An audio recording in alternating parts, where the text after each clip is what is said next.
350 automatic.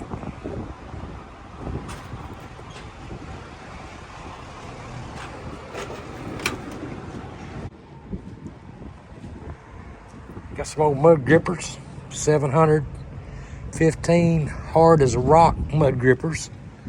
Ought to get you out of a ditch.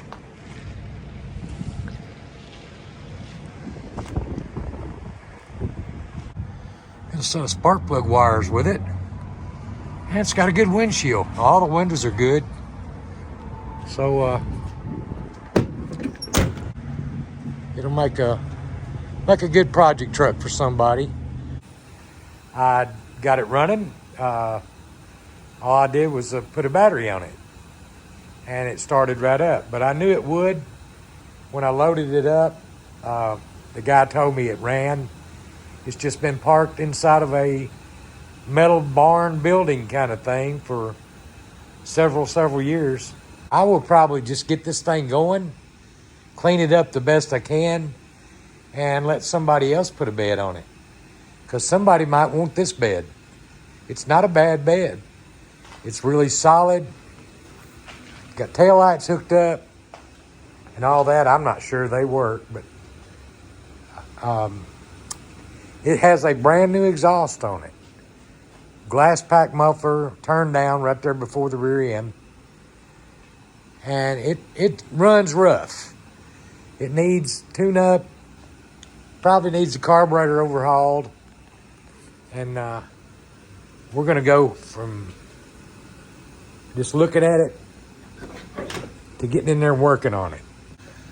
You can see I've got dirt dauber nests on top and under the hood, and it's been sitting a while. Comes with a set of used spark plug wires, which we're not going to be using those, but this seat is really not bad except for over there. You could probably get it patched and have a pretty decent seat. Dash pad is gone. It does have good windows. Windshield's fine. It's got the sliding back glass. The tires are good, by the way. It's got knobby mud grips on the back, which they're not weather rotted or nothing like that, because I guess because it's been sitting inside, I don't know. He said he put those tires on a year or two ago on the front of it, and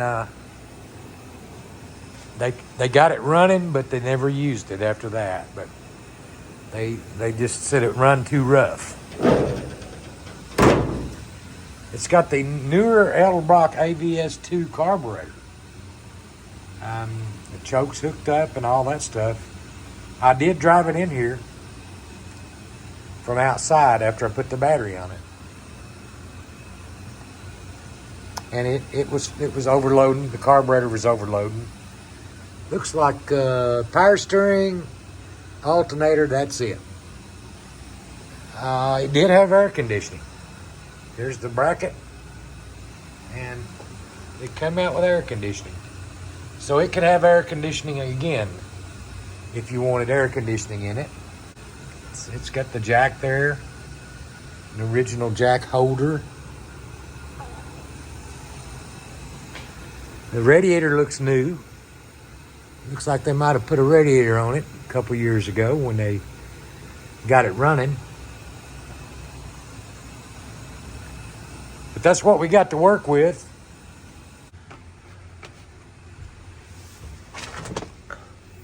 It's showing 27,440 miles. So that means 127,000.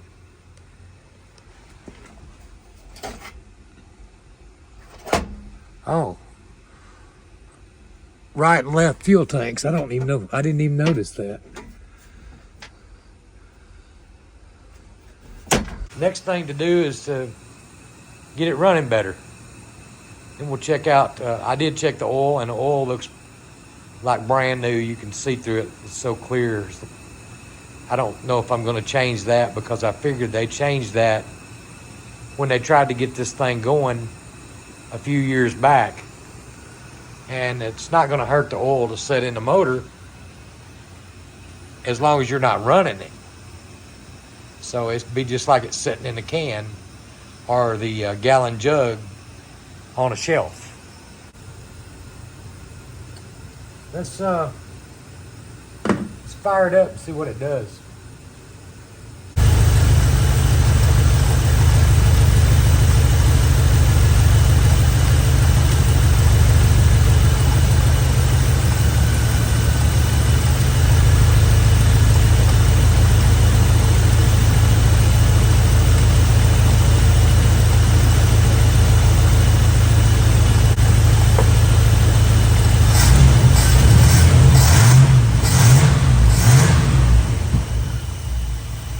Doesn't sound bad. Well, it didn't sound bad.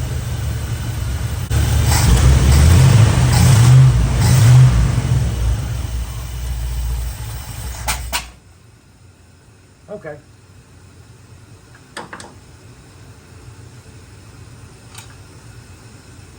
Needs a little bit of work, needs a little love, but it sounds good. It's a good sounding engine. The belts are fine.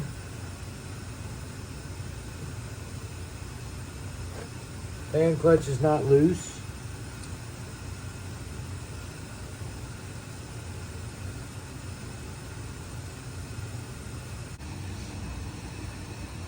Now what we got is it's a 650 Edelbrock carburetor, but it's loading up. Yeah, I mean, it'll choke you out of the garage and just, I'm talking about a minute after you crank it up and let it idle. There's fumes so bad in here, I don't know why that carburetor's like that. I have never tore one down.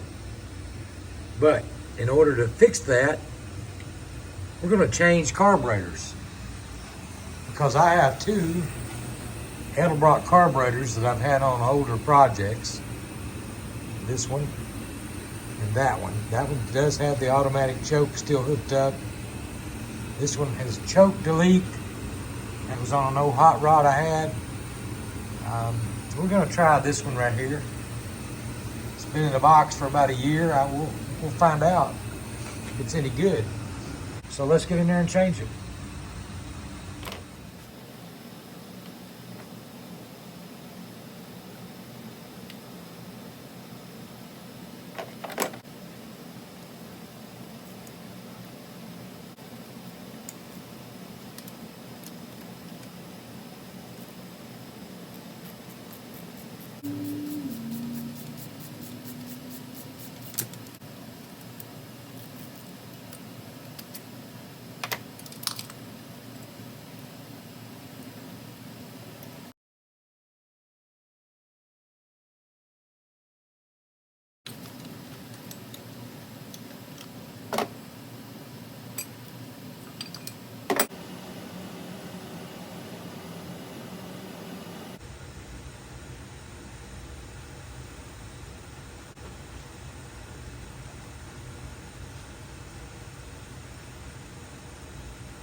decided to pull the valve covers off because I had an oil leak on this one over here on the driver's side, and I noticed it dripping.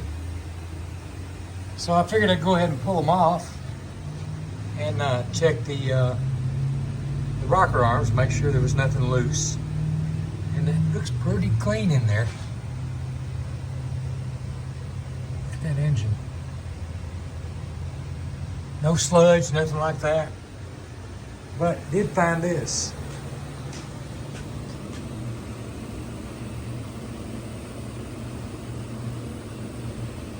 It's the valve cover gasket. Just all deformed and coming apart. So I'm gonna go get some new valve cover gaskets for it. That one there wasn't as bad, but it needs to go. While we're doing it, we're gonna do both of them. Don't want no valve cover gasket leakage. And the inside, look how clean it is. Okay, let's go get some. To the parts store and we get a candy bar and a soda pop. Time for some new valve cover gaskets, and there they are.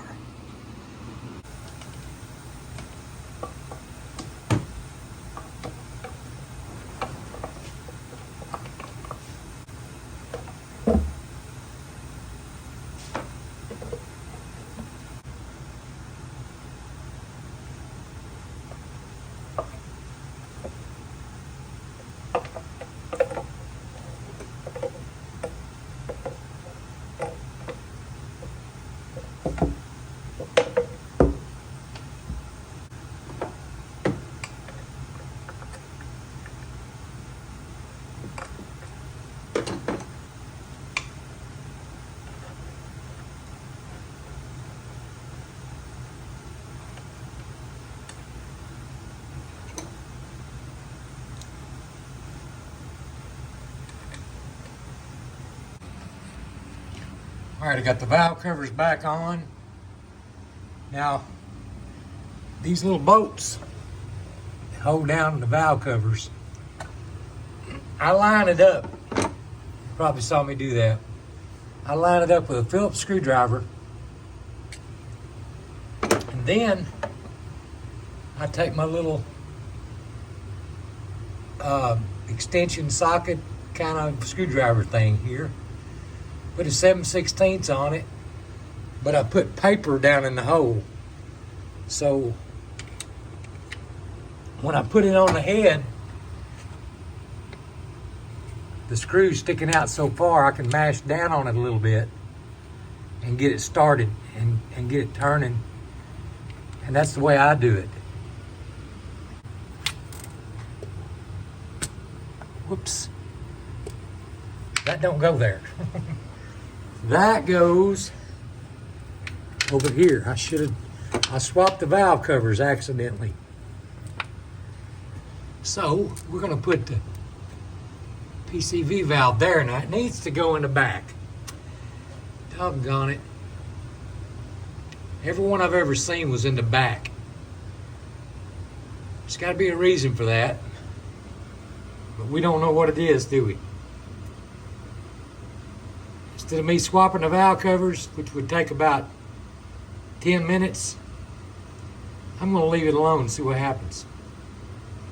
I don't think it'll make a difference. But all right, guys, tell me, does it make a difference if your PCV valve is here or back in the back? Tell me that. I've worked on Chevrolets a lot, and all the oil always goes to the back. But all we're doing is sucking fumes, so that should work. Be a little bit harder to put the oil in way back there, but it still can be done. We'll find out together. Okay, let's fire it up.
Well, that's running much better than it was. But this is a 307, by the way. It's not a 350. It's a 5.0, which a 5.0 is not. It's not a 350. 5.0 is a 305. What did I say, 307? I'm living in the days of old. It's a 305 engine. And they don't have as much horsepower as a 350, but they're a good engine. Things run forever. And that's what this is. A 305 with a aluminum valve covers and an Edelbrock carburetor, which is now officially a hot rod in Arkansas. But I'm glad the carburetor worked out a little better than the other one. But works pretty good, I think. Well, folks, it's cold outside. It's Saturday afternoon. I think I'm going to go put my pajamas on and watch Supercross. I'm a Supercross guy. So we're going to go in the house, watch Supercross. We'll leave you guys out here in the shop. Of course, I'm going to turn the heat off, so I don't know how long you're going to stay. But we'll do some more Monday. All right. Well, it's not Monday, it's Friday. And it's actually 4 months later. I got this thing out of the backyard. It was packed back there with some junk on the back of it, and never did get back to it. But hey, we're back working on it again. I did wash it off, you know. I just took the pressure washer hold of it. But it's got a problem spitting back through the carburetor. Don't know why it's doing that, but I'm gonna take the distributor cap off and change it, see if that makes a difference. We'll find out here in a minute.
Well, the rotor button looks good, and the distributor's not wet inside or nothing like that.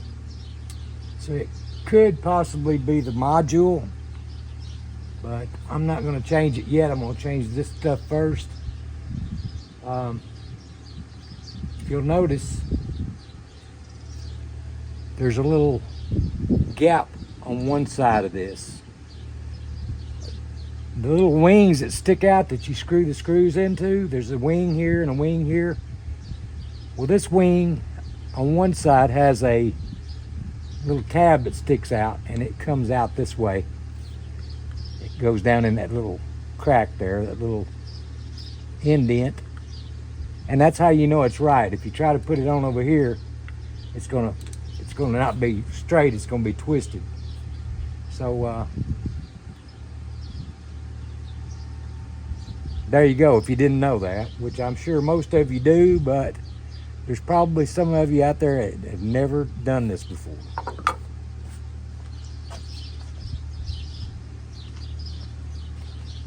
Here's the new used one I've got. put on. You notice it's got the gap, so we'll find that little wing sticking out, and we'll put this back on.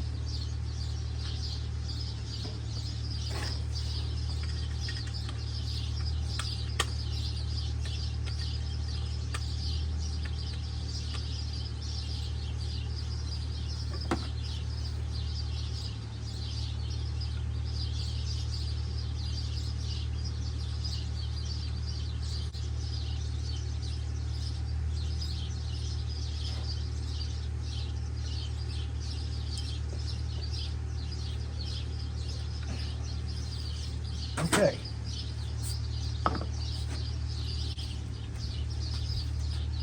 Now this is what your little wires hook to. Your battery wire will hook up right there on this little terminal right here. And then the other plug-in plugs in there. These three little stems sticking down will, your plug-in will just slide right on those. If you want to make sure they're straight, and they are, but you want to make them a little bit straighter. Just kind of bend them with your screwdriver. Make sure they're straight. Make sure they're not crooked. That way you can plug that plug-in in. And the plug-in here on the back goes first, and you got 1, 2, 3 terminals. Then the battery goes on this side, and the tachometer goes on this side right here. If it's got a tachometer. If it doesn't have a tachometer, just leave that wire off of this one. But see, it says tack and battery. If you plug that little hot wire into this, it's not going to run. You got to plug it into the battery. Now the distributor cap also, if you see this little tab? It's the only tab on the whole bottom of the distributor cap. That little tab falls down in a certain spot on that distributor. This thing usually faces toward the steering column on the vehicle you're working on. Sometimes people get them out of time, they'll bring them plumb around over here, but that's where you want it to face, like this instead of like this. So that way your wires will hook up, they're long enough. So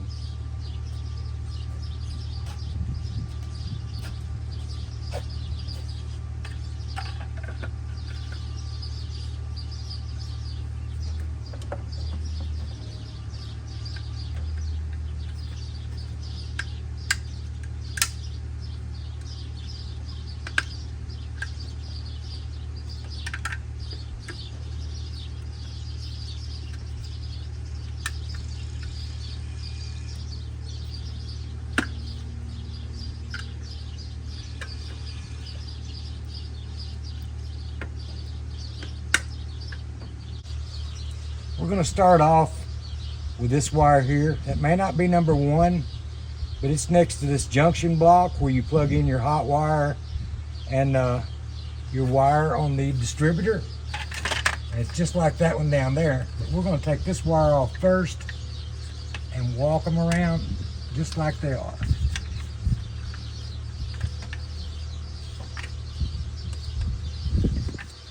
See, that's right next to the junction block, the one I took this out of. I'm going to go to the next one.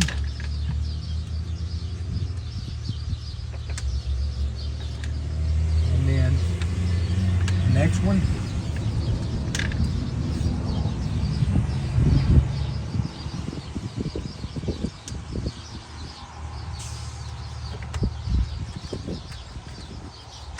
And so on.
There.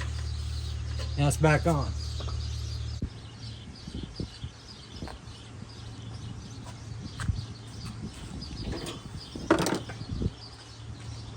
Let's see what it'll do.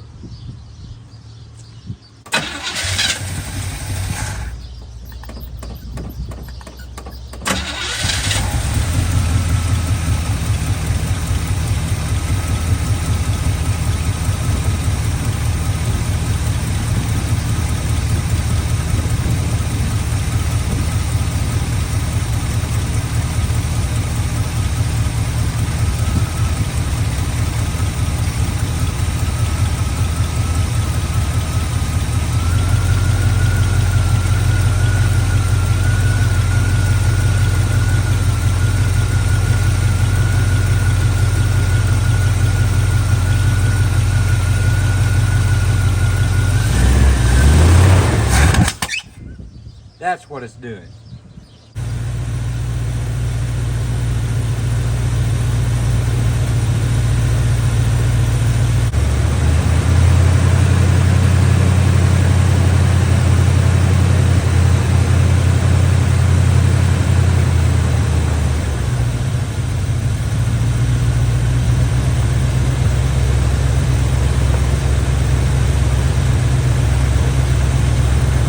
Not the distributor cap, it's not the rotor button. It's not anything to do with inside the distributors, I think of it. So it's probably the timing. And I'm just setting it by ear. So, put a timing light on it and see what it does.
Got her cleaned up as good as we're going to clean it up.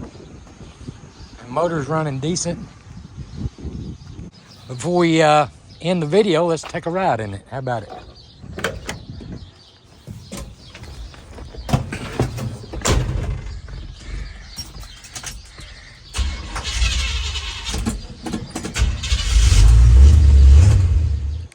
Okay, there she is. Well, we got her cleaned up as good as we're gonna clean it up. We got her cleaned up as good as we're gonna clean it up. The motor's running decent.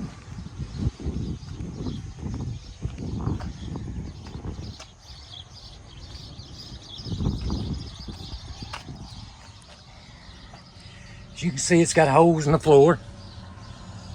But somebody will buy it like that. Because I'm gonna sell it. I'm not gonna keep it. I'm gonna sell it and go find something else to bring in here and work on.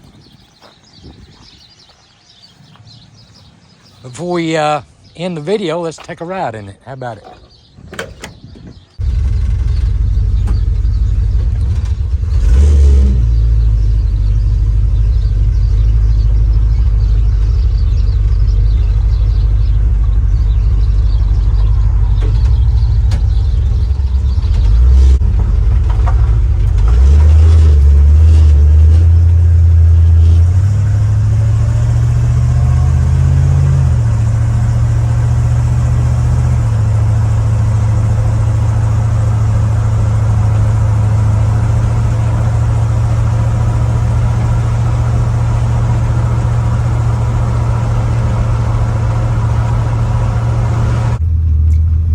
Hello there, partner.